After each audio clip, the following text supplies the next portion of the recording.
Hello, good evening. Where to begin to explain the sequence of events that have brought the SNP's two biggest beasts to the edge of a psychodrama?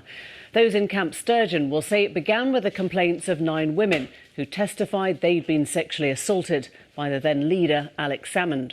Those in the Salmond camp call that nonsense, a malicious and willful attempt to remove him from public life.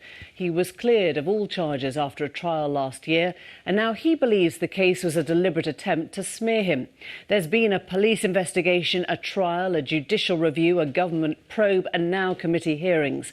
But at the heart of this row lies not just lives, livelihoods, reputation and those stories of abuse, but a huge political question that could ultimately affect the United Kingdom.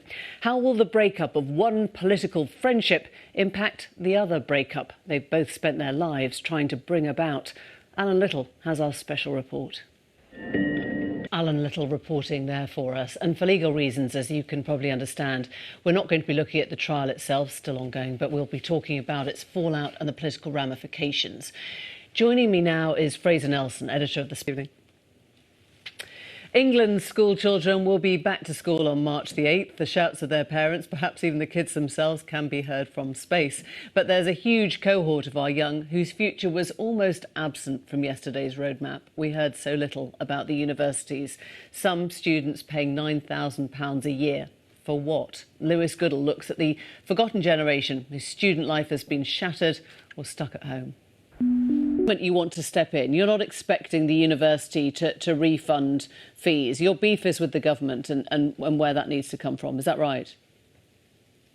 Absolutely. This sits with the... I guess lied is a tough word, and I guess they'd argue that they've always wanted to see university students learning on campus and you know in their universities themselves. Let me go to Professor Habib. Do you accept some students won't have been at university all year? When it became clear that students weren't going to get a sort of furlough payout for their fees, did it ever occur to the universities that they shouldn't be accepting those fees either? I mean, students are paying money for something that they are simply not receiving. So, Emily, let's start the question by... Did we ever think we'd hear the sound the wind makes on Mars? Did we ever think we'd see a landscape, a truly alien landscape, unfold before our eyes on Mars? Did we ever believe that the question humans have been asking since they first recognised the existence of the planets, is there life on Mars, is a step further to actually being answered with the help of a rover called Perseverance?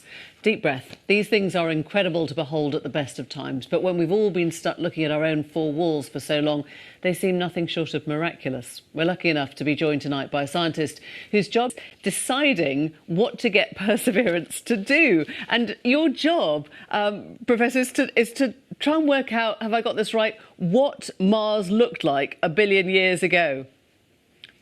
It's a shame. We've got Mars this week, but we haven't got Imperial College.